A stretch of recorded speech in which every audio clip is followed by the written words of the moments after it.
Hello دوستو، آج میں آپ لوگوں کے سامنے حاضر ہوں ایک چھوٹی سی کہانی، ایک واقعے کو لے کر جو کہ حقیقت اور سچائی پہ مبنی ہے۔ میں بات کر رہا ہوں اپنی خود کی، ایک ایسا بچہ جو تعلیم میں کمزور لیکن پر امید تھا۔ یہ اس وقت کی بات ہے جب پرائمری اسکول کا اسٹوڈنٹ ہوا کرتا تھا،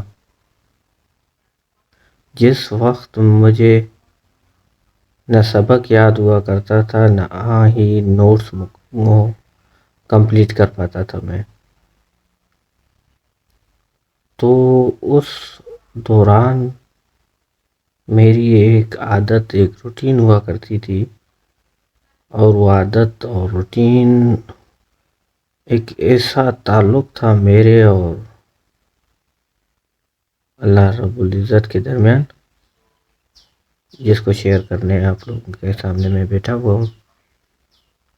تو ہوتا یوں تھا کہ جب کبھی بھی میرے ساتھ ایسا مسئلہ ہوتا تھا کہ مجھے لیسن یاد نہ ہو یا ہوم ورک کمپلیٹ نہ ہو، تو میری روٹین ہوا کرتی تھی، میں صبح کو اٹھتا، فجر کی نماز پڑھتا تھا، اور پھر اس کے بعد کی روٹین اگر میرا لیسن کمپلیٹ نہ ہوا ہو تو یہ تھی، جیسے ہی میں اسکول کے لیے گھر سے روانہ ہوتا،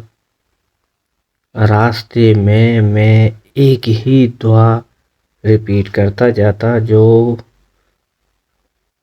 آج مجھے سمجھ میں آ رہی ہے کہ ہو سکتا ہے میں غلط ہوں اس معاملے میں، لیکن یہ ایک ایسا واقعہ ہے جو میری دل چاہ رہی ہے کہ آپ لوگوں کے ساتھ شیئر کروں۔ تو اس وقت میری ایک ہی دعا ہوا کرتی تھی کہ یا اللہ، اے میرے رب، آج میں نے جو فجر کی نماز پڑھی اس کا آدھا ثواب آپ کا، برائے کرم آج مجھے مار کٹائی سے بچانا۔ یہ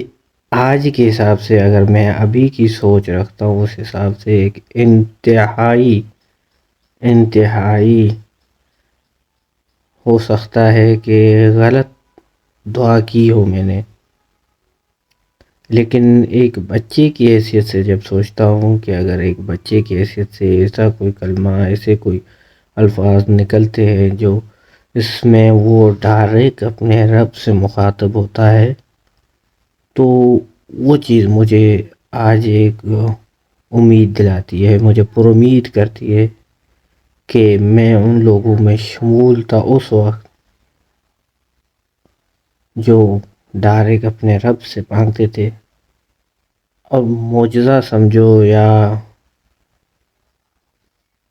رب کی دعا قبول کرنا سمجھو،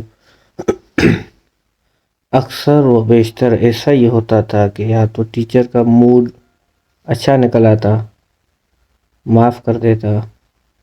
یا کوئی ایسا بہانہ ہوتا۔ اکثر و بیشتر میں ایسے حالات میں مار کٹائی سے بچ جاتا تھا۔ آگے اگر آپ میری زندگی کی ایسی ریئل کہانیاں سننا چاہتے ہیں، تو اگر آپ چاہتے ہیں کہ آگے میری ایسی ریئل کہانیاں سنتے رہیں جو کچھ سبق آموز، کچھ حوصلہ دینے والی ہوں، تو اس چینل پہ جڑے رہیے۔ والسلام۔